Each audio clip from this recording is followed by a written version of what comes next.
আসসালামু আলাইকুম এভরিওয়ান। আমি খালিদ আব্দুল্লাহ শাহিয়ার। বর্তমানে লেখাপড়া করছি ঢাকা বিশ্ববিদ্যালয়ে ম্যানেজমেন্ট ইনফরমেশন সিস্টেমস বিভাগে। তোমাদের সবাইকে স্বাগতম আজকে হালকেনস্টাইনের GST previous year question analysis ক্লাসে। আমরা আজকে অ্যাকাউন্টিং 22-23 যে সেশনে যেই এক্সামটা হয়েছে জিএসটিতে সেইটার কোশ্চেন নিয়ে আজকে আমরা অ্যানালাইসিস করব। কী কী এমসিকিউ আসছে সেটা আজকে আমরা সলভ দেখব।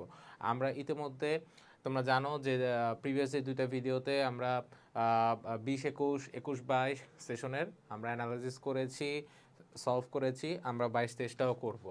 তো আমরা আগেও বলেছি যে প্রিভিয়াস ভিডিওগুলোতে যে এই অ্যানালিসিসের মাধ্যমে কি হবে, আমাদের কোন কোশ্চেনগুলো বারবার রিপিট হচ্ছে, কোন চ্যাপ্টার থেকে আসতেছে, কোনটার ইম্পর্টেন্স বেশি, এটা আমরা জানতে পারবো, যাতে করে আমরা আমাদের প্রিপারেশনটাকে আরও হচ্ছে কি টপ নোচ লেভেলে নিয়ে যেতে পারবো। তো চলো আজকে আমি ক্লাসটা শুরু করি। আচ্ছা, আগের মতোই তোমরা দেখে থাকবা যে প্রিভিয়াস দুইটা ভিডিওতে আমি একই কথা বলছিলাম যে আমাদের হচ্ছে কি বলে যেই কোন চ্যাপ্টার থেকে কোন বছর কি কি কোশ্চেন আসছে। হ্যাঁ, সো এটা হচ্ছে আমি অ্যানালাইসিস করে দিয়ে রাখছি। ফার্স্ট পেপারে 10টা চ্যাপ্টার, সেকেন্ড পেপারে 10টা চ্যাপ্টার, ঠিক আছে। তোমরা এটা দেখে নিবা, এটা দেখলে তোমাদের আরও তোমাদের কনসেপ্টটা ক্লিয়ার হবে, তোমরা বুঝতে পারবা যে হ্যাঁ এই চ্যাপ্টার থেকে বেশি আসছে, দ্যাট মিনস এটাতে আমার একটু ফোকাস বেশি দিতে হবে। তো এটা হচ্ছে তোমাদের জন্য দেওয়া রইলো, এটা তোমরা দেখে নিবা। আমরা হচ্ছে আমাদের আজকে মূল টপিকে চলে যাই। আমাদের এখানে 21-22 যে সেশনে, সো 21-22 সেশনে তোমার 35টা যেই তোমার এমসিকিউ আসছে, সেই 35টা এমসিকিউ আজকে আমরা সলভ করার চেষ্টা করব। তো চলো শুরু করি। আচ্ছা, প্রথমটা দেখো কি বলছে, উৎপাদন ব্যয় থেকে আসছে এই এমসিকিউটা। ফার্স্ট একটা 1 নম্বর যে ব্যবহৃত কাঁচামালের ব্যয় 7,250 টাকা এবং মুখ্য ব্যয় কাঁচামালের যদি 2.5 গুণ হয় তাহলে প্রত্যক্ষ মজুরি কত টাকা হবে। একদম ইজি ওয়েতে যদি আমি করি, এটার জন্য আমার কোনো ক্যালকুলেটর দরকার নেই, ঠিক আছে, এমনিই করা যায়। সেটা হচ্ছে কিভাবে আমি করব, আমি তোমাদের সুবিধার্থে করে রাখছি, আমি জাস্ট এখন বুঝাবো। হ্যাঁ, তো দেখো এখানে বলছে যে কাঁচামালের ব্যয় 7,250 টাকা, ওকে। মুখ্য ব্যয় হচ্ছে কাঁচামালের 2.5 গুণ, তাহলে মুখ্য ব্যয়টা কত হবে, কাঁচামাল যত 7,250 এটার 2.5 গুণ করবা। তো 7,250-এর 2.5 গুণ যদি আমি করি তাহলে আমার আসতেছে 18,125 টাকা, ঠিক আছে। সো এই 18,125 টাকা আমার কি আসলো ভাই, মুখ্য ব্যয় আসলো। আর ব্যবহৃত কাঁচামাল আমার ছিল কত, 7,250। সো প্রত্যক্ষ মজুরি কত টাকা হবে, প্রত্যক্ষ মজুরির সূত্র হচ্ছে যে আমি যদি, সূত্র বলতে কি, এটা হচ্ছে তোমার এই মিডল ভ্যালুটা বের করার মতো আর কি, যে হচ্ছে আমি যদি এই মুখ্য ব্যয় থেকে যদি কাঁচামালের ব্যয়টা বাদ যদি দেই, ব্যবহৃত কাঁচামালের ব্যয়, তাহলে প্রত্যক্ষ মজুরি পাবো। তা কত টাকা পাবো, 18,125 যে মুখ্য ব্যয়, সেখান থেকে আমি বাদ দিব কি, ব্যবহৃত কাঁচামালের খরচ দেওয়া আছে কত, 7,250 টাকা। সো 7,250 যখন আমি বাদ দিব, আমার আসতেছে কত, 10,875। এই 10,875 এই অপশনে আছে, সো এটা হচ্ছে কারেক্ট অ্যান্সার। সো এটা কি হবে, যে প্রত্যক্ষ মজুরির পরিমাণ কত টাকা হবে, 10,875 টাকা। আচ্ছা, সেকেন্ড যেটা বলা আছে, এটা হচ্ছে আমাদের চ্যাপ্টার 6, এটা হচ্ছে কি বলে, আর্থিক বিবরণীর বিশ্লেষণ, তড়িৎ বিশ্লেষণ, যেটা আমরা যে অলরেডি করে আসছি আমাদের অ্যাকাউন্টিংয়ে। যে এখান থেকে একটা কোশ্চেন আসছে যে চলতি সম্পদ ও চলতি দায়ের সম্পর্ক হলো কি অনুপাত। অফকোর্স চলতি অনুপাত, চলতি অনুপাতের আমরা জানি একটা সূত্র, সেটা হচ্ছে কি, চলতি সম্পদ ডিভাইডেড চলতি দায়। এটার একটা আদর্শ মানও আছে, এটা আদর্শ মানটা কি, যে 2:1, রাইট। যে সম্পদ 2 টাকার বিপরীতে 1 টাকা দায় থাকা কি, মানে থাকতে হবে, আদারওয়াইজ কি হবে, এটা কি হবে না, আদর্শ অনুপাত হবে না, ওকে। সো হচ্ছে 3 নম্বরটা দেখবো। 3 নম্বরটা হচ্ছে তোমার ব্যাংক সমন্বয় বিবরণী থেকে আসছে একটা ম্যাথ। এটা আসলে ঘাবড়ানোর কিছুই নেই, ব্যাংক সমন্বয় বিবরণীর ম্যাথগুলো খুব ইজি অনেক। হ্যাঁ, এটা বুঝলে অনেক ইজি, কারণ হচ্ছে জাস্ট এটা হচ্ছে একটা যোগ বিয়োগের একটা খেলা এখানে। যে হচ্ছে তোমার ব্যাংক, যেটা ব্যাংক যদি তোমাকে টাকা পাঠায় মানে তোমার হিসাবে, তা তোমার হিসাব ক্রেডিট হয়ে যাবে, আর ব্যাংকের হিসাবে ব্যাংক আর ডেবিট করে দিবে। আর যদি ব্যাংক যদি তোমার থেকে যদি টাকা কি করে ভাই, যদি কেটে নিয়ে যায়, হ্যাঁ, তাহলে তোমার হিসাবটা ডেবিট হয়ে যাবে, ব্যাংকেটা ক্রেডিট হয়ে যাবে। এই জাস্ট সিম্পল এই কনসেপ্টটা রাখলেই হবে। সো এখানে এখানে বলছে যে খান ব্রাদার্স কোম্পানির নগদান বই ডেবিট ব্যালেন্স, ঠিক আছে, এই জিনিসটা দেখো, এটা হচ্ছে ডেবিট ব্যালেন্স বলা আছে। ডেবিট ব্যালেন্স বলা আছে হচ্ছে 1,500 টাকা, ঠিক আছে।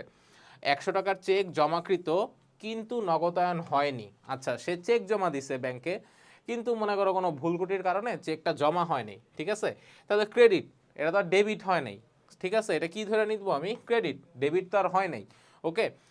অন্যদিকে 150 টাকার চেক ইস্যুকৃত তবে উপস্থাপিত হয়নি, আচ্ছা, এটা কিন্তু ডেবিট হয়ে গেছে। কেমনে ডেবিট হয়েছে? চেক দিছে, ইস্যু করছে, বাট এটা উপস্থাপিত হয়নি। ইস্যু কিন্তু করা হয়ে গেছে, বাট উপস্থাপিত হয়নি, তাইলে এটা ডেবিট। কারণ সে তো ইস্যু করছে, এটাই মেইন কথা। ইস্যু হয়েছে কি হয়নি? ইস্যু হয়েছে, উপস্থাপিত হয়নি, এটা ভুল হইতে পারে। আচ্ছা, সো আমি এখানে ডেবিট পাইলাম কয়টা ভাই? এখানে ডেবিট 2টা পাইলাম। আমার অলরেডি একটা দেওয়া আছে ডেবিট ব্যালেন্স 1500 টাকা, ওকে।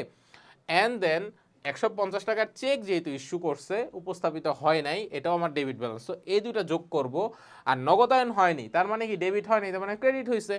সো 1500 যোগ 150 বিয়োগ তোমার কত টাকা হবে? 100 টাকা। আমি এখানে অলরেডি করে রাখছি, দেখো ডেবিট ব্যালেন্স 1500, এখান থেকে আমি চেক জমা যেটা মানে ক্রেডিট, এখনও ডেবিট হয় নাই, সেটা হচ্ছে 100 টাকা। এরপর যোগ দিবা কত? তুমি 150 টাকা, ঠিক আছে। সো এটা যদি যোগ বিয়োগ করি, আমার রেজাল্ট আসতেছে কত? 1550 টাকা। সো কারেক্ট অ্যান্সার হচ্ছে 1550 টাকা। পাস বই স্থিতির পরিমাণ কত হবে? 1550 টাকা। আচ্ছা, আমরা 4 নাম্বারটা দেখব। ব্যবসায় লেনদেন পর্যালোচনার পর হিসাব বিজ্ঞান পদ্ধতির কোন পদক্ষেপ গ্রহণ করা হয়? আচ্ছা, আমরা যখন আর কি অ্যাকাউন্টিংটা পড়া শুরু করি, মানে যখন চ্যাপ্টারগুলো আস্তে আস্তে পড়া শুরু করি, তোমরা দেখবে একটা ছক আছে, মানে ছক না সরি, কি বলে, একটা ডায়াগ্রাম বা একটা সার্কেলের মতো থাকে, ঠিক আছে, 10টা ধাপ।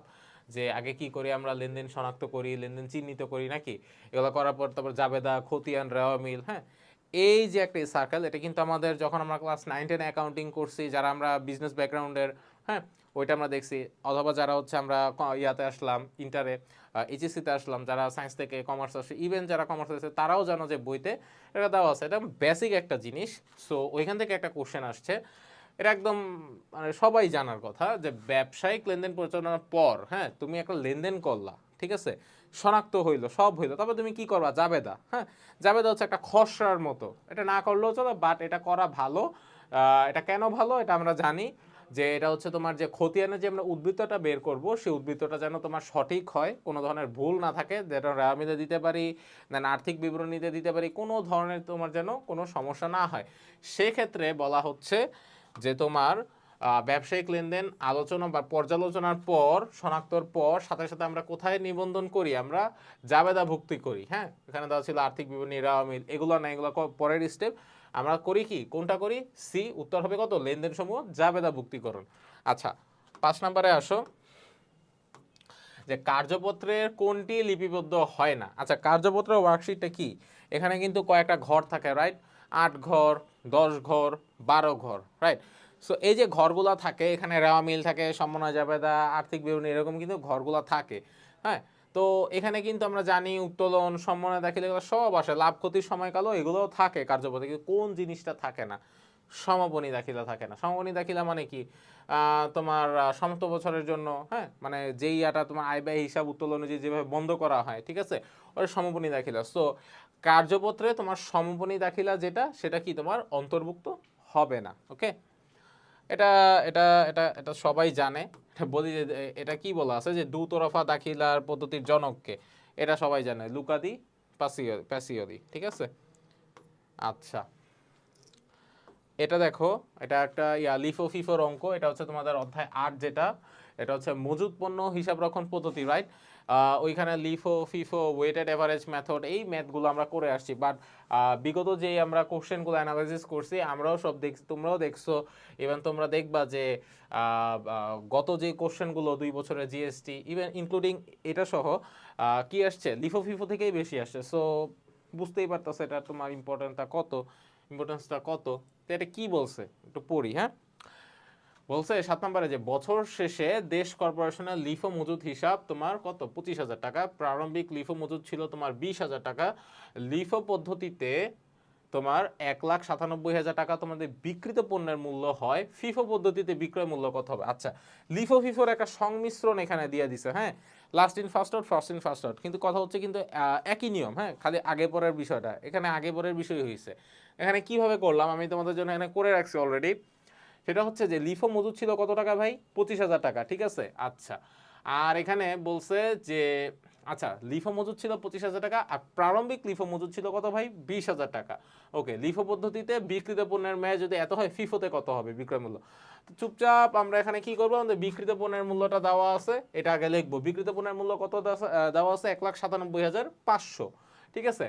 এটার সাথে আমি লিফোর মজুদ ছিল কত, লিফোর মজুদ, হ্যাঁ 25,000 টাকা। সো এটা আমি যোগ করব লিফোর মজুদটা করে, লিফোর যে প্রারম্ভিক মজুদ দেওয়া আছে সেই প্রারম্ভিক মজুদটা আমি বাদ দিব 20,000 টাকা। সো 1,97,500 প্লাস 25,000 মাইনাস 20,000 করলে কত আসবে, 2,02,500, উত্তর সি। ঠিক আছে, ফিফো পদ্ধতিতে তাইলে পণ্যের বিক্রয় মূল্য কত হবে ভাই, 2,02,500 টাকা। আচ্ছা পরেরটাতে আসো, 8 নম্বর। অংশীদারগণ প্রতি মাসের মাঝামাঝি সময়ে ব্যবসা থেকে 10% সুদে যদি 3,000 টাকা করে উত্তোলন করে, তাহলে লাভ ক্ষতি আবন্টন হিসাবে অংশীদারদের মূলধন হিসাবে সুদের পরিমাণ কত দেখাতে হবে। এটা খুবই মজার জিনিস। আমরা জানি উত্তোলনের যদি কোনো সুদের পরিমাণ না দেওয়া থাকে সেই ক্ষেত্রে কি 6 মাসের সুদ ধরতে হয়। আর এটা কিসের অঙ্ক, এটা হচ্ছে যে অংশীদারদের লাভ, অংশীদার ব্যবসায়ের অঙ্ক, চ্যাপ্টার 2-তে। হ্যাঁ এটা আমরা অলরেডি জানি এটা কি করতে হবে। 3,000 টাকার যদি 10% করো ভাই কত আসবে, 300 টাকা আসবে। আর আমরা জানি উত্তোলনের উপর কিছু না বলা থাকে 6 মাসের সুদ ধরতে হয়, তাহলে 6 মাসের সুদ ধরলাম। তো 300 ইন্টু 6 করলে কত, 1800। সো লাভ ক্ষতি আবন্টন হিসেবে কত টাকা দেখাবো তুমি, 1800। সো উত্তর হচ্ছে কি সি, 1800 টাকা। আচ্ছা পরেরটাতে আমরা আসি।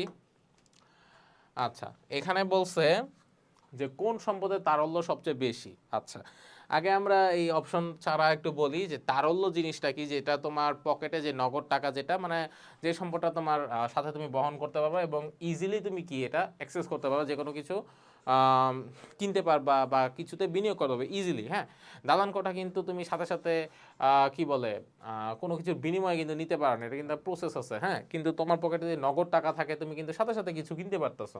তো আমরা ইজিলি বলতে পারি যে নগদ টাকা, যেটা নগদ বা ব্যাংক জমা, এগুলো তারল্য সবচেয়ে বেশি।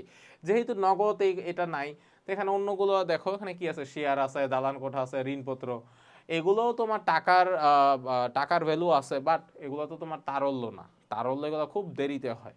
হ্যাঁ সো এখানে একটাই খালি অ্যান্সার আমি এখানে কি বলে অ্যাপ্লিকেবল, হ্যাঁ এটা তোমার নেওয়া যায়, সেটা হচ্ছে তোমার ডি, ট্রেজারি বিল। হ্যাঁ ট্রেজারি বিলটা তোমার হচ্ছে এখানে তারল্য সবচেয়ে বেশি। সো অ্যান্সার হবে কি এখানে ডি, ট্রেজারি বিল। ওকে আচ্ছা 10 নম্বরে যাব, যে মজুদ আবর্তন অনুপাত বৃদ্ধির কারণ কোনটা।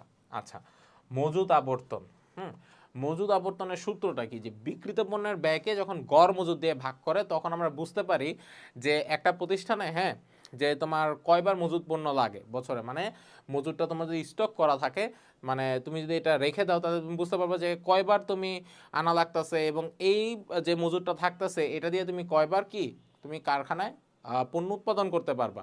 এটার হারটা যদি বেশি হয় তাহলে তুমি বুঝবা যে তোমার খরচ বেশি, উৎপাদন বেশি হইতেছে, এটার কি এটার একটা তোমার ইন্ডিকেটর। হ্যাঁ তো এখানে বলছে যে মজুদ আবর্তন অনুপাত বৃদ্ধির কারণ কোনটা, মজুদ পণ্যের পরিমাণে হ্রাস পায় আর বিক্রয় বৃদ্ধি পায়, এটা বুঝাই যায় যে মজুদ পণ্যের পরিমাণ, তোমার ধরো এখন তোমার সেলস খুব ভালো হইতেছে, হ্যাঁ তো সেলস যদি ভালো হয়, তোমার যেখানে তোমার মনে করো ইনভেন্টরি স্টক করা লাগতো তোমার মনে করো বছরে তোমার ধরো 6 বার, হ্যাঁ এখন ধরো তুমি এরকম একটা ইনোভেটিভ একটা আইডিয়া আনলা প্রোডাক্টের ক্ষেত্রে, যে তোমার বছরে 6 বার কি তোমার এখন দেখা যাইতেছে যে 6 বার তোমার বছরে করা লাগতো, তোমার স্টক থেকে নিয়ে তোমার প্রোডাকশনে যাইতে হইতো, কিন্তু এখন দেখা যাইতেছে সেই 6 বার তোমার 3 মাসে শেষ হয়ে যাইতেছে। কি হারে প্রোডাকশন বাড়তেছে, তার মানে কি তোমার মজুদ যদি হ্রাস ঘটে তার মানে বিক্রয় বৃদ্ধি পাইতেছে। এটার কারণেই কি বারবার তোমার মজুদটা কি তোমার স্টক করতে হইতেছে, হ্যাঁ আনতে হইতেছে। সো এটা ইজিলি আমি বলতে পারবো যে মজুদ পণ্যের পরিমাণ হ্রাস কিন্তু বিক্রয় বৃদ্ধি। কিন্তু অন্যগুলো দেখো যে মজুদ পণ্যের পণ্য যদি স্থির থাকে এটা কি হবে, হবে না, কারণ স্থির থাকলে তো কোনো কোশ্চেনই উঠে না, স্থির যদি মানে মানে যাবেও না আসবেও না, তার মানে আমার বিক্রয় বৃদ্ধি হবে না। সো এটা কাটা, বি নাম্বারও মজুদ পণ্য স্থির কিন্তু বিক্রয় হ্রাস, এটাও হয় না। ডি মজুদ পণ্যের পরিমাণ বৃদ্ধি কিন্তু বিক্রয় হ্রাস। বৃদ্ধি তুমি কখন করবা, বৃদ্ধি করবা তখনই তোমার যখন স্টক খালি হয়ে যাবে, নাকি স্টক খালি না হলে তো তুমি বৃদ্ধি করবা না।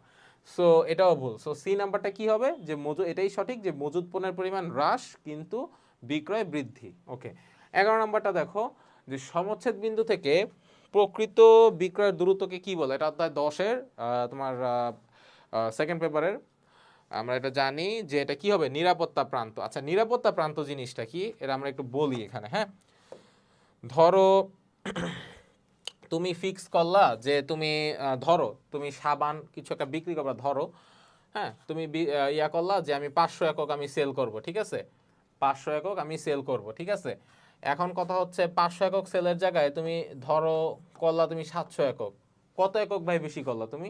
200 একক বেশি করলা, ঠিক আছে? এই যে সমচ্ছেদ বিন্দু থেকে যে এটা দূরত্বটা, হ্যাঁ, প্রকৃত বিক্রয়ের যে দূরত্বটা, এখান থেকে যে প্রকৃত বিক্রয়ের যে দূরত্বটা, প্রকৃত ছিল কোনটা, এটা বিক্রি করছে কথা 700, মানে যে দূরত্বটা হয়েছে এটাই হচ্ছে এই যে 200 একক যেটা তোমার মানে আসলো, সেই 200 একক হচ্ছে তোমার কি নিরাপত্তা প্রান্ত।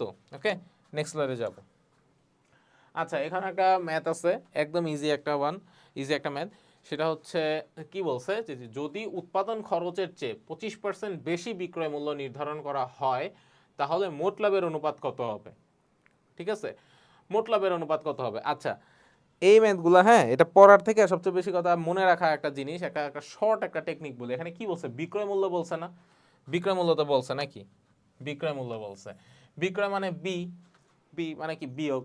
ওকে, আচ্ছা, ওইটা আমরা একটাতে কইরা আসছিলাম অলরেডি, হ্যাঁ, ওইটা হচ্ছে ক্রয় মূল্য আর বিক্রয় মূল্যের একটা ইয়া ছিল। এখানে আমরা আমাদের মতো করে বুঝি।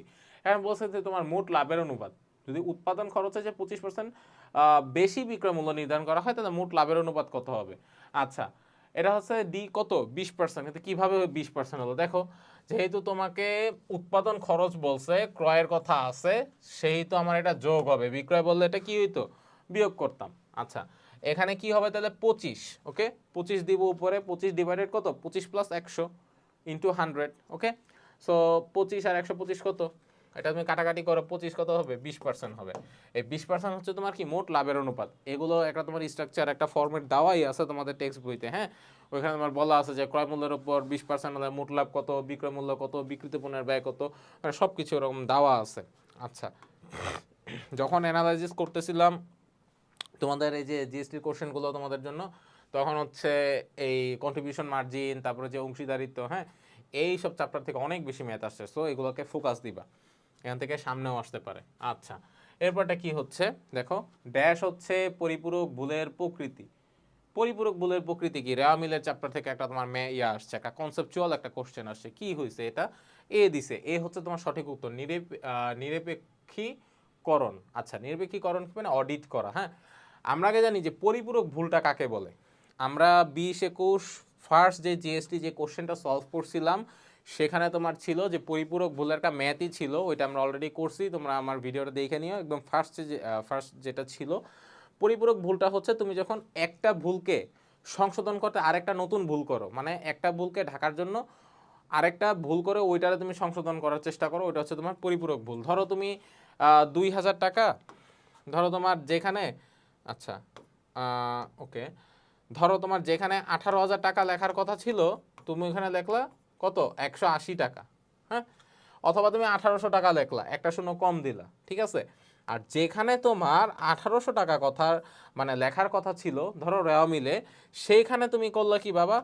18,000 টাকা লেখলা। এখন তোমার কিন্তু ভাই মানে কি বলে, রেওয়া মিল যখন করবা তোমার কিন্তু ডেবিট ক্রেডিট সমান হয়ে যাবে, কারণ তুমি তো একদিকে 1800 কম দিছো, একদিকে বেশি দিছো, ডেবিট ক্রেডিট তো সমান হবেই। কারণ একটা ভুল ঢাকার জন্য এটা না ঠিক করে তুমি এটারে তুমি দিছো গোলমাল করায়। সো এটাই হচ্ছে পরিপূরক ভুল। সো পরিপূরক ভুলটা একটা ভুল ঢাকার জন্য যখন আরেকটা ভুল করা হয়, মানে দুইটারে মানে শুদ্ধ করার জন্য, ঠিক আছে। সো রুটটারে ঠিক না করে তুমি আছে ওই রুটটারে মানে চেঞ্জ করে দিতে চাও, ওইটা হচ্ছে পরিপূরক ভুল। সো পরিপূরক ভুলটা তোমার আইডেন্টিফায়ার একটাই সেটা হচ্ছে অডিট বা নিরপেক্ষকরণ, হ্যাঁ। সো নিরপেক্ষকরণ হচ্ছে তোমার পরিপূরক ভুলের প্রকৃতি। এটা হচ্ছে এ হচ্ছে তোমার অ্যান্সার। ওকে, এরপর হচ্ছে দেখো 14 নাম্বারটা বলা আছে যে গত অর্থ বছরে এবিসি কোম্পানির মোট আয়ের পরিমাণ 20,000 টাকা, স্থায়ী আমানতের আয়ের উপর সুদ 2,000 টাকা, মোট পরিচালন ব্যয় 5,000 টাকা, ঋণের সুদের পরিমাণ 1,000 টাকা, করের হার 30% হলে কর পরবর্তী মুনাফা কত? আচ্ছা, একদম ইজি একটা, জাস্ট যোগ বিয়োগ নর্মাল, আর কোনো প্যারা নেই এখানে। কর পরবর্তী আমার মুনাফা জানতে চাইছে। তো আমার এখানে ভাই কত ছিল? মোট আয়ের পরিমাণ ছিল 20,000 টাকা। সব আয়ের সাথে আয়গুলা যোগ দিবা, ব্যয়গুলা বাদ দিবা, ঠিক আছে। ব্যয় বাদ দিয়ে তারপরে এটা কর নির্ণয় করবা, তাইলেই হয়ে যাবে। তো এখানে সেম প্রসেস, যে আমি কি করলাম, আয় 20,000 টাকা যোগ কত ছিল আমাদের উপর সুদ, এটা আমার আয়, এটা যোগ করব, মাইনাস পরিচালন ব্যয় আমার খরচ, -5 করলাম, তবে ঋণের সুদও আমার দিতে হবে। সো এটাও কি মাইনাস, ঠিক আছে। যখন করলাম এটা করলে কত আসে ভাই? 16,000 টাকা আমার আসতেছে, ঠিক আছে। কত আসে? 16,000 টাকা আমার আসতেছে। আচ্ছা, আর করের পরিমাণ কত হবে? কর আমাকে বলে দিছে কত কোশ্চেনে 30% আমার কর বলে দিছে। তো 16,000-এর 30% কত হবে? 4800 টাকা, 3 × 16 = 48, এভাবেই করা যায়। দেন কর পরবর্তী মুনাফা কত হবে? কর থেকে বাদ দাও, তাহলেই তো হয়ে যায়। যে 16,000 থেকে আমার করের পরিমাণ ছিল কত? 4,800। তো 16,000 থেকে 4,800 যদি বাদ দেই, আমার থাকে কত? 11,200। সো রাইট অ্যান্সার ইজ 11,200 টাকা। হ্যাঁ, আফটার ট্যাক্স, প্রফিট। সো আচ্ছা, সো কর পরবর্তী মুনাফাটা কত আছে এখানে? 11,200 টাকা, এটা হচ্ছে উত্তর। আচ্ছা, অবহারে শেয়ার বন্টন, নেক্সট কোশ্চেন 16 নাম্বার। এটা কি দিছে এখানে? মূলধন জাতীয় লোকসান। আচ্ছা, শেয়ার বন্টন, আচ্ছা এটা মূলধন জাতীয় লোকসান কেন হলো? শেয়ারটা আমরা জানি, শেয়ার কি, যে কোম্পানি কি করে তার মূলধন সংগ্রহ করার জন্য কি ছোট ছোট অঙ্কে কি করে শেয়ার বিক্রি করে। হ্যাঁ, তারা কি করে, এই যে শেয়ার যে বিক্রি করে, কখনো তারা অধিহারে বিক্রি করে, মানে যে ফেস ভ্যালুটা থাকে সেটা থেকে বেশিতে বিক্রি করে তাদের কি বলে কোম্পানির মূলধনটা তাড়াতাড়ি কালেক্ট করতে। আবার কোনো কোনো সময় আছে যে কোম্পানি মানে এত পারতেছে না, তার মূলধনও দরকার, তখন তারা কি করে অবহারে শেয়ার ইস্যু করে। তখন কি কম, মানে লিখিত মূল্য থেকে কম মূল্য তারা শেয়ার ইস্যু করে। তো যেহেতু এটা মূলধন জাতীয় একটা সম্পর্ক, যেহেতু মূলধন কালেক্ট আমি করতেছি আমার কোম্পানিতে, সেই কারণে যেহেতু অবহার কম হার, সেই কারণে এটা কি আমার মূলধন জাতীয় লোকসান। মুনাফা জাতীয় কেন হবে না? মুনাফা তো তোমার 1 বছরের অধিক সুবিধা দেয় না, বিলম্বিত হবে না, বিলম্বিত মুনাফা মূলধন কিচ্ছু হবে না। উত্তর কি হবে? এ, মূলধন জাতীয় লোকসান। ওকে, আচ্ছা তারপরে হচ্ছে 17 নাম্বার, পুরোটা একদম স্লাইড ভরে গেছে একদম ম্যাথে। হ্যাঁ, ভয়ের কিছু নাই, সহজ আছে। আচ্ছা দেখো এখানে কি বলছে, অনুমোদিত মূলধনের সবচেয়ে মজার একটা অঙ্ক এটা। হ্যাঁ, অনুমোদিত মূলধন আছে তোমার কত এখানে? 10 লক্ষ টাকা। তলবকৃত মূলধন আছে তোমার এখানে প্রায় 7 লাখ টাকা। অনাদায়ী মূলধন 20,000 টাকা। ঠিক আছে, হলে 12% হারে লভ্যাংশ ঘোষণা করলে লভ্যাংশের পরিমাণ কত হবে? একদম ইজি। এখানে তলবকৃত মূলধন এখানে আমার কত বলছে ভাই? 7 লাখ টাকা। ওকে, তো এখন তুমি কি করবা? 12% মানে লভ্যাংশ বলে ঘোষণা করে দিছে, তো তলবকৃত মূলধনের আগে তুমি লভ্যাংশটা বের করো। 7 লাখ টাকার 12% কত হয়? 84,000। কিভাবে? 7 12 কত? 84। সো 84,000 দিয়ে দাও, 84,000। ওকে, দেন হচ্ছে অনাদায়ী মূলধন কত? অনাদায়ী মূলধন দেওয়া আছে কত এখানে? 1 2 3 4 20,000 টাকা। 20,000 টাকার 12% কত? 12 দুগুণে 24। এই 2400 টাকা হচ্ছে তোমার অনাদায়ী মূলধন। আচ্ছা, সো এই 84,000 টাকা যেটা তলবকৃত থেকে অনাদায়ীটা বাদ দাও, বাদ দিলে কি হবে? তোমার লভ্যাংশের পরিমাণ হবে। সো এই যে এখানে আমি করে দিছি, লভ্যাংশের পরিমাণটা কত? যে 84,000 থেকে 2400 যদি বাদ দাও, 81,600 টাকা, যেটা হচ্ছে অপশন ডিতে।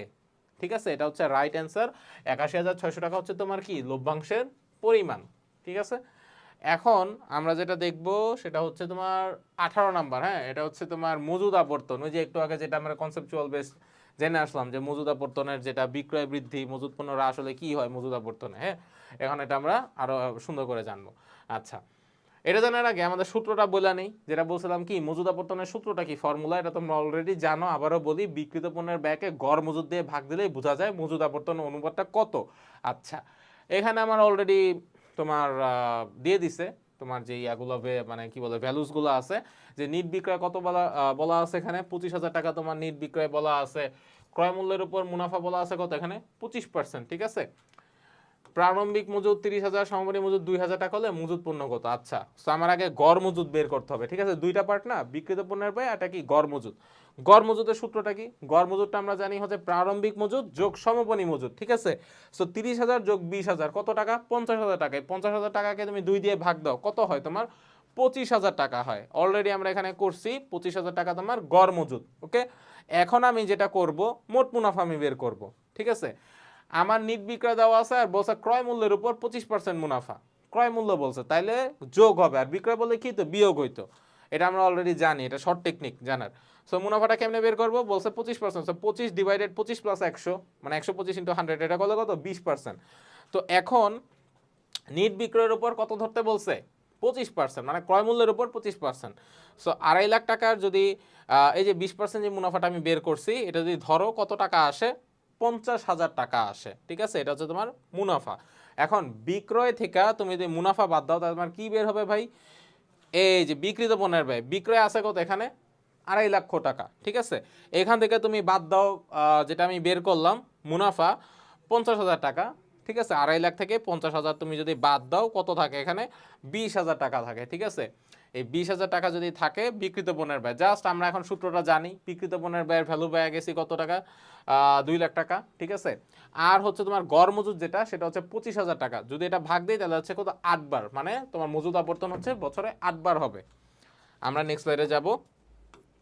আচ্ছা 20 নম্বরটা দেখো, এখানে কি বলা আছে যে ব্যাংক সমন্বয় বিবরণীর ক্ষেত্রে ব্যাংকের স্থিতিতে কোনটি যোগ করা হয়। এটা একদম জানার কথা যে ট্রানজিটে জমাকৃত চেক সমূহ, বকেয়া চেক কেন হবে না, কারণ বকেয়া চেক হচ্ছে তোমার এখনো আদায় করা হয় নাই, এই কারণে। তার প্রত্যাগত চেক যেটা হচ্ছে ব্যাংক তোমাকে এটা নিবে না, সেই ক্ষেত্রে প্রত্যাগত চেক। আর বি নাম্বারটা কি, পরিষেবা চার্জ তোমাকে এখনো আদায় এটা করা হয়নি, বা ব্যাংক এখনো তোমাকে এটা মানে তোমাকে এটা এখনো চার্জ এটা করে নেই। হ্যাঁ, ডি নাম্বারে বলা আছে যে ট্রানজিটে জমাকৃত চেক সমূহ, মানে তুমি অলরেডি জমা দিয়ে দিছো, সেই ক্ষেত্রে এটা কি যোগ করা হবে। ঠিক আছে, আচ্ছা 21 নাম্বারটা দেখবো যে কোম্পানি যখন নিজের শেয়ার নিজেই ক্রয় করে তখন তাকে কি বলা হয়, ট্রেজারি স্টক বলা হয়। কোম্পানি যখন নিজেটা নিজেই ক্রয় করবে, এটা আমরা অলরেডি চ্যাপ্টার 5 চ্যাপ্টার 4, হ্যাঁ, তোমার যৌথ কোম্পানির যে মূলধনটা আছে, অথবা তোমার আর্থিক অবস্থা বিবরণী যেটা আছে অধ্যায় 4-5-5-এ এটা আমরা করে আসছি। সো এটা একটা বেসিক একটা কনসেপ্ট, এটা যে ট্রেজারি স্টক হচ্ছে তখনই হবে যখন কোম্পানি নিজের মূলধনটা তোমার নিজেই ক্রয় করে, মানে নিজের শেয়ারটা নিজেই ক্রয় করে থাকে। আচ্ছা 22 নাম্বারটা দেখো যে নিট বিক্রয় ও নিট মুনাফার পরিমাণ যথাক্রমে দেওয়া আছে তোমার 3,000 টাকা ও 6,000 টাকা হলে ক্রয় মূল্যের উপর মুনাফার হার কত। একটা বেবি একটা ম্যাথ এটা, কেন বেবি, সেটা হইতেছে যে আমার দাওয়াই আছে, হ্যাঁ, নিট বিক্রয় তোমার দাওয়া আছে তোমার 30,000 টাকা, আর তোমার নিট মুনাফাটা দেওয়া আছে তোমার 6,000 টাকা। তো বিক্রয় হারটা কত হবে, বিক্রয় হারটা হবে তুমি যখন নিট বিক্রয়কে ভাগ দিয়ে ওটা 100 করবা, সেটা হচ্ছে তোমার কত আসতেছে ভাই, 20% আসতেছে। আমি আগে কি বের করলাম, বিক্রয় হার বের করলাম। ওকে, এখন ক্রয় মূল্যের উপর কত হবে, ক্রয় মূল্য মানে তাহলে এখানে কত হবে, এটা আমার দেওয়া ছিল কত, বিক্রয় আছে এই কথাটা, তাহলে হচ্ছে বিয়োগ হবে, বিক্রয় থাকলে বিয়োগ হয়, আমরা জানি ক্রয় মূল্যের উপর কত হবে। তো 20 ডিভাইডেড কত, 20 মাইনাস 100 কত, 80।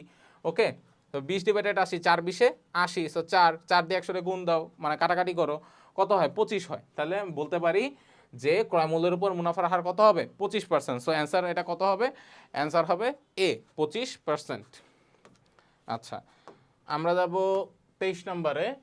আচ্ছা একটি ওষুধ উৎপাদনকারী কোম্পানি তোমার এটা কত আছে, 1 2 3 4 5 50 লক্ষ টাকা ওষুধ বিনামূল্যে নমুনা হিসেবে বিতরণ করে, চূড়ান্ত হিসাবে এটা কি হবে।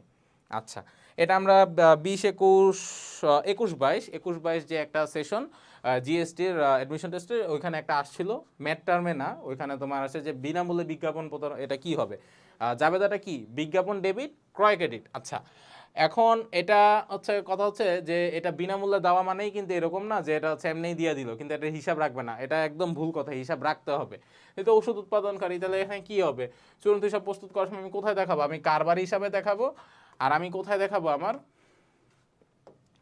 আমার লাভ ক্ষতি, এই দুই হিসাবেই আমি দেখাবো। ঠিক আছে, আচ্ছা 24 নাম্বারটা হচ্ছে যে অবিরত মজুদ পদ্ধতিতে ক্রয়কৃত পণ্য যদি ফেরত দিলে কোন হিসাবটি ক্রেডিট করতে হয়। আমরা জানি দুই পদ্ধতিতে করে আসছি, অবিরতকালীন, বাট অবিরততে যদি আমি কোনো কিছু ক্রয় করে যদি ফেরত দেই, ওইখানে হচ্ছে মজুদ পণ্য। ঠিক আছে, মজুদ পণ্য কথাটাই সবসময় আসে, আদারওয়াইজ ক্রয় করলে অন্য ইয়াটা আসতো, বাট অবিরত মজুদ পদ্ধতিতে ক্রয় করলে যে হিসাবটা ক্রেডিট করতে হয় সেটা হচ্ছে মজুদ পণ্য, নট অনলি ক্রয় ফেরত, পণ্য ক্রয় প্রদ হিসাব, অনলি হবে সি, অ্যান্সার হবে কি সি, মজুদ পণ্য। কোনটি দায় নয়, এটা দেখেই বোঝা যাইতেছে, দায় কোনটা হবে না, অগ্রিম ব্যয় কি সম্পদ, আর্থিক অবস্থার বিবরণীতে আমরা কি করি, চলতি সম্পদের সাইডে অগ্রিম ব্যয়টা দেই, আর এখানে অনুপার্জিত আয় দায়, প্রদয় হিসাব দায়, প্রদয় ব্যয়, এগুলো সব দায়, বাট অগ্রিম ব্যয় হচ্ছে কি তোমার সম্পদ। ঠিক আছে, আচ্ছা চলতি মূলধনের অংশ নয় কোনটা, এগুলো সবই চলতি মূলধনের অংশ।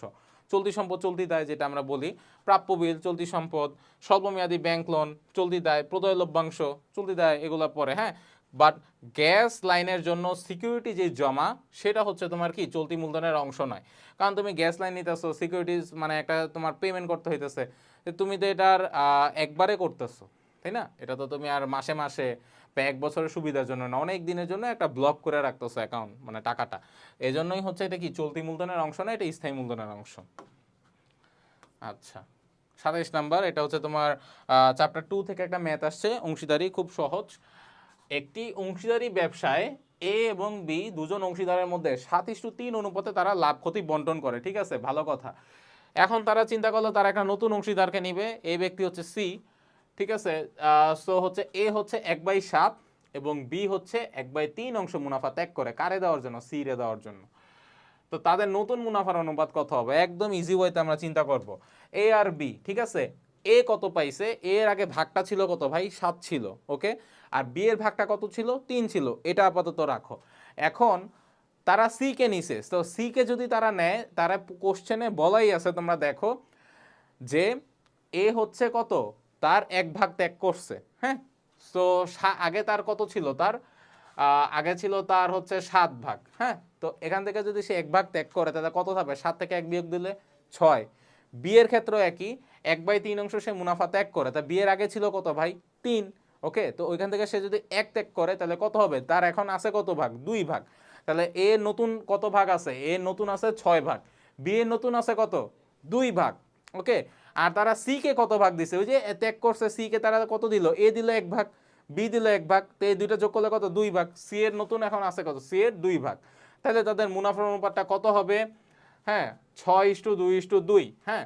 তো এটাকে তুমি যদি ছোট করো, 2 দিয়ে ভাগ দাও, তাহলে 2 দিয়ে ভাগ দিলে এখানে কত হবে? 6 রে 2 দিয়ে কাটলে 3, এটা 1:1। তাহলে আমার উত্তরটা কত হবে? যে তাদের তিনজনের নতুন মুনাফার অনুপাত হবে 3:1:1, ঠিক আছে, অ্যান্সার এ। আচ্ছা, এখন আমরা 28 নম্বরে যাব। যদি একটি এটা আমরা অলরেডি কইরা আসছি, হ্যাঁ, 20-21 যেটা একদম ফার্স্ট যে জিএসটি অ্যাডমিশন টেস্ট, দেখছো কোশ্চেন রিপিট হয়েছে, তার মানে এটা গুরুত্বটা কত, দেখছো, অ্যানালাইসিস করলে এটা আসলে বোঝা যায়, হ্যাঁ, যে কি টাইপের ম্যাথ আসতে পারে বা একদম হুবহু আইসা পড়ে। সো এটাই হচ্ছে একটা তোমার প্লাস পয়েন্ট, হ্যাঁ, তোমার বোনাস পয়েন্ট, তোমার কি বলে, তোমার প্রিপারেশনটাকে আরও টপ নোটস লেভেলে নিয়ে যায়, একটা কম্পিটিটিভ অ্যাডভান্টেজ তুমি গেইন করো এই ধরনের অ্যানালাইসিসগুলো যদি করো। আচ্ছা, এটা আমরা অলরেডি করে আসছি। তারপর আবার বলি, যদি একটি প্রতি বিক্রয়, যদি এখানে বলছে যে একক প্রতি বিক্রয় 20 টাকা, পরিবর্তনশীল ব্যয় 12 টাকা হলে তোমার দেওয়া আছে এখানে কত, যে স্থায়ী ব্যয় 35,000 টাকা হলে সমচ্ছেদ বিক্রয় একক কত? সমচ্ছেদ বিক্রয় এককের সূত্র কি? যে স্থায়ী ব্যয় divided contribution margin, right. So স্থায়ী ব্যয় আছে কত? 35,000 টাকা ডিভাইডেড তোমার হচ্ছে 20 টাকা আছে বিক্রয় বিয়োগ পরিবর্তনশীল ব্যয়, দ্যাট মিনস 35,000 বিয়োগ 8 ডিভাইডেড 8, হ্যাঁ। এটা যদি করো তাহলে 4,375 একক। এই 4,375 একক হচ্ছে তোমার সমচ্ছেদ বিক্রয় একক, ঠিক আছে। আচ্ছা, দেন তারপর হচ্ছে 29, কোনটি বিলম্বিত মুনাফা জাতীয় খরচ? হ্যাঁ, মানে যেই খরচটা তোমার অনেক বছর ধরে থাকবে, মানে তুমি আস্তে আস্তে করে দিবা, ওইটাই তো বিলম্বিত নাকি? এটাই তো কনসেপ্ট। তো অবচয় না, অবচয় অবশ্যই বিলম্বিত না, অবলোপ না, প্রাথমিক না, অগ্রিম প্রদত্ত ভাড়া। অগ্রিম প্রদত্ত ভাড়া হচ্ছে কি? তোমার বিলম্বিত মুনাফা জাতীয় খরচ। অ্যান্সার হচ্ছে ডি। এই দেখো আরেকটা কোশ্চেন রিপিট হয়েছে 20-21-এর, এটা আমরা করে আসছিলাম, একই একদম হুবহু জিনিস, যে মূল মজুরি 12,000 টাকা, ওভারটাইম স্বাভাবিক মজুরির দ্বিগুণ ও স্বাভাবিক কর্মঘণ্টা 200 ঘন্টা হলে ওভারটাইম মজুরির হার কত? তা আমার মূল মজুরি দেওয়া আছে ভাই কত টাকা? 12,000 টাকা। 12,000-রে তুমি একদম 200 দিয়ে ভাগ দিয়ে দাও মোট কর্মঘণ্টা দিয়ে, তাহলে কত হয়? তোমার 60 হয়। এই 60-কে যেহেতু ওভারটাইম স্বাভাবিক মজুরি ছিল তোমার দ্বিগুণ, হ্যাঁ, 60 × 2 যদি করো কত হবে? তোমার 120। সো এই 120 হচ্ছে তোমার কি? ওভারটাইম মজুরির হার, ওকে। আচ্ছা, দেন হচ্ছে বিপরীত সম্পত্তি কি ধরনের জের তোমার প্রকাশ করে? বিপরীত সম্পত্তি অলওয়েজ ক্রেডিট জের প্রকাশ করে। ধরো কি বলে, সম্পদ যদি হয়, হ্যাঁ, সম্পদকে অলওয়েজ তোমার ডেবিট জের প্রকাশ করে, ঠিক আছে। তোমার হচ্ছে নগদান হিসাব, দালান কোঠা, জমি, এগুলো তোমার হচ্ছে কি সবসময় তোমার ডেবিট জের প্রকাশ করে। কিন্তু এখন যদি এটা তোমার যদি ধরো ক্রেডিট হয়, কোনো সম্পদ নষ্ট হয় বা কিছু হয়, ক্রেডিট হবে। সো ক্রেডিট বলতে আমি কি বুঝবো? যে বিপরীত সম্পত্তি কি ধরনের জের প্রকাশ করে? ক্রেডিট জের প্রকাশ করে। অ্যান্সার হবে সি, ওকে। আচ্ছা, 32, ড্যাশ হলো পরিবহন শিল্পের জন্য সবচেয়ে উপযোগী পদ্ধতি কোনটা? সেবা প্রদান ব্যয়। কিভাবে বুঝবো এটা? এটা একটু বুঝাই, সেটা হচ্ছে সেবার সাথে রিলেটেড। আচ্ছা, একটু দেখো, পরিচালন ব্যয়, প্রক্রিয়া ব্যয়, জব ব্যয়। আচ্ছা, আমরা ম্যানেজমেন্টে একটা ম্যানেজমেন্ট কি, আমরা একটা জিনিস জানি যে ব্যবসায় তোমার 3টা ভাগ। কি কি? তোমার শিল্প, বাণিজ্য, সেবা, ওকে। সো শিল্পর মধ্যে কি সেবা পড়ে, মানে সরি, শিল্পর যে বিষয়টা, পরিবহন শিল্পের জন্য শিল্প কি তোমার জেনারেট করে, হ্যাঁ, তোমার মানে কি বলে কাঁচামাল থেকে তুমি যখন একটা কাঁচামালকে তুমি সংগ্রহ করবা, ওটাকে প্রস্তুত করবা, প্রস্তুতের সাথে অনেক কিছু তোমার জড়িত থাকবে, হ্যাঁ, ওইখান থেকেই তো তোমার কি হয়, একটা প্রোডাক্ট হয়। তারপরে হচ্ছে এটাই তো শিল্প, মানে জেনারেট করে। আর সেবাটা কি? সেবাটা হচ্ছে যে তুমি ইনটেনজিবল বেনিফিট বা অস্পর্শনীয়, হ্যাঁ, যেটা তুমি নিচ্ছ, হ্যাঁ, কিন্তু তুমি এটা চোখে দেখতেছো না, যেমন হচ্ছে ডক্টরের কাছে যাচ্ছ, দেন হচ্ছে চুল কাটতেছো, বারবার আমাদের চুল কাটতেছে, এগুলোই তো সেবা প্রদান। আর বাণিজ্যটা কি, যেটা হচ্ছে ক্রয় বিক্রয় রিলেটেড, হ্যাঁ, ক্রয় বিক্রয় রিলেটেড হচ্ছে কি হবে, মুনাফা অর্জনের জন্য, সব কিছুই মুনাফা অর্জনের জন্য একটু ভাগ আছে এখানে। সো আমরা আর্থিক অবস্থার বিবরণী তো এটাও করে আসছি যে সেবা প্রদান প্রতিষ্ঠানের জন্য এক ধরনের আর্থিক বিবরণী করতে হয়, মানে এক ধাপ বিশিষ্ট। আর তোমার কারবারি প্রতিষ্ঠানের ক্ষেত্রে কি বহু ধাপ বিশিষ্ট। সো বহু ধাপে আমরা জানি কি ব্যয়ের বিভিন্ন ভাগ আছে, পরিচালন ব্যয়, অপরিচালন ব্যয়, আয় ব্যয়, এগুলো। কিন্তু সেবা প্রদানকারী প্রতিষ্ঠানের ক্ষেত্রে কোনটা? একটাই, সব আয়গুলো একসাথে, সব ব্যয়গুলো একসাথে। সো এইটার থেকে আমরা পুরো বুঝতে পারি, যেহেতু এখানে শিল্প রিলেটেড কিছু বলছে, শিল্প হোক বা সেবা হোক, সো এটা কি হবে যে সেবা প্রদান ব্যয় হচ্ছে পরিবহন শিল্পের জন্য সবচেয়ে উপযোগী পদ্ধতি, নট অনলি আদার্স অপশনস। আচ্ছা, পরেরটা কি, এটা সবার জানার কথা। পরেরটা বলছে Bangladesh public limited company share ইস্যুর ক্ষেত্রে কোন কর্তৃপক্ষের নিকট তাদের দায়বদ্ধ থাকতে হয় বা আদেশপত্র নিতে হয়? এটা কি? বিএসইসি বা সিকিউরিটি এক্সচেঞ্জ কমিশন, হ্যাঁ, সিকিউরিটিজ এক্সচেঞ্জ কমিশন। ওকে, সি হচ্ছে তোমার রাইট অ্যান্সার। আচ্ছা, তারপর হচ্ছে লাস্টের দিকে এসে পড়ছি, একটা ম্যাথ দেওয়া আছে, যদি একটি গাড়ির বর্তমান মূল্য তোমার কত 1,00,000 টাকা হয় এবং 5 বছর পর গাড়িটির ভগ্নাবশেষ মূল্য কত 20,000 টাকা হয়, তাহলে মাসিক অবচয়ের পরিমাণ কত হবে? একদম ইজি ওয়েতে আমরা করব যে 1,00,000 টাকাকে আমি জাস্ট কি করব ভাই, যে এখানে কি বলছে তোমার অবচয়টা বের করতে। অবচয় কেমনে বের করবো? ক্রয় মূল্য থেকে ভগ্নাবশেষটা বাদ দিয়ে দাও, 1,00,000 থেকে 20 বাদ দিয়ে দাও, তা কত থাকবে? তোমার 80,000 টাকা থাকবে। তো এটা বার্ষিক অবচয় এখন বের করো, কত বলা আছে এখানে? 5 বছরের কথা এখানে বলা আছে। তাহলে 80কে যদি 5 দিয়ে যদি ভাগ করি, বার্ষিক অবচয় কত বের হবে? 16,000 টাকা তোমার বার্ষিক অবচয় বের হবে, ঠিক আছে। দেন আমি মাসিক অবচয় আমাকে বলছে, তাহলে মাসিক অবচয়ের পরিমাণ কত হবে? মাস কত? 12টা। তো 16,000কে 12 দিয়ে যদি ভাগ দাও, তাহলে এই ভ্যালুটা আসবে 1,333.33, 1333.33 টাকা। এই যে অ্যান্সার বি, এটা হচ্ছে অ্যান্সার 1333.33 টাকা, ঠিক আছে। আজকে আমাদের লাস্ট 35 নাম্বার, এটা জিএসটির। এটা কি দেওয়া আছে যে অংশীদারদের মধ্যে অংশীদারিত্ব চুক্তিনামা না থাকলে তাদের প্রাপ্যতা কোনটি? তাদের প্রাপ্যতা কোনটি? অংশীদার, আচ্ছা, সেটা হচ্ছে অংশীদারি ব্যবসাটা কি? তোমার একটা চুক্তির ব্যবসা, হ্যাঁ, চুক্তির মানে ব্যতিরেকে তোমার কোনো কিছু তোমার মানে তারা করতে পারবে না, করলেই তোমার শেষ, অংশীদারি ব্যবসা বিলোপ সাধন করবে, হ্যাঁ, মানে এটা রান করবে না। কিন্তু একটা জিনিস সবাই হচ্ছে এখান থেকে রিবেট পায়, মুক্তি পায়, সেটা হচ্ছে ঋণের উপর সুদ। এটা না বলা থাকলেও এটা তাদের মানে পে করতেই হবে। এটা খুব ইম্পর্টেন্ট একটা জিনিস, যে অংশীদারদের মধ্যে অংশীদারি চুক্তিনামা না থাকলে তাদের প্রাপ্যতা কোনটি, মানে তারা পাবেই, হ্যাঁ, কাউকে ঋণ দিলেও এটা সুদ তারা পাবে, এটা না থাকলেও পাবে। কমিশন, যেটা বেতন ভাতা, এগুলো তো তোমার সব according to the deed they have to maintain it, হ্যাঁ, ওইটা বলাই থাকে ওইখানে ডিড অনুসারে। কিন্তু ঋণের উপর সুদ এটা কিছুই না, এটা তো দিতেই হবে। এই জন্য হচ্ছে চুক্তিনামায় না থাকলেও কোনটা প্রদান করতে হবে? ঋণের উপর সুদ, ঠিক আছে। আচ্ছা, তো এই ছিল আমাদের জিএসটির তোমার 22-23 সেশনের অ্যাকাউন্টিং, যে তোমার প্রিভিয়াস ইয়ার কোশ্চেন অ্যানালাইসিসটা। আশা করি তোমরা এটা সবাই বুঝতে পারছো। তোমাদের যে কাজ, এই যে অ্যানালাইসিস যেগুলো আমি করে দিছি একদম ফার্স্ট স্লাইডে, যে কোন চ্যাপ্টার থেকে কোনটা আসছে, তোমরা এটা ভালো করে দেখবা, প্রিপারেশন নিবা, হ্যাঁ। আর আমার যে প্রিভিয়াস ভিডিওগুলো আছে এই প্লে লিস্টে, তোমার ফার্স্ট পার 20, 21, 21, 22 ওইগুলো তোমরা দেখবা। আর যদি তোমরা যদি কোশ্চেনগুলোতে ভালো করে অ্যানালাইসিস করো, তোমরা যদি বুঝতে পারো যে কোন চ্যাপ্টার থেকে বেশি আসে বা কোনটার গুরুত্ব বেশি, তাহলে কিন্তু তোমাদের প্রিপারেশনটা কিন্তু আরও এক ধাপ কিন্তু আগায় যাবে, হ্যাঁ, তোমাদের কিন্তু ভালো কিছু একটা অপেক্ষা করবে। সো এই পর্যন্তই, তোমাদের জন্য শুভকামনা রইল। জিএসটিতে তোমাদের ভালো কিছু হোক। সামনে নতুন কোনো ভিডিও নিয়ে আবার দেখা হবে। আজকে এই পর্যন্তই, আল্লাহ হাফিজ।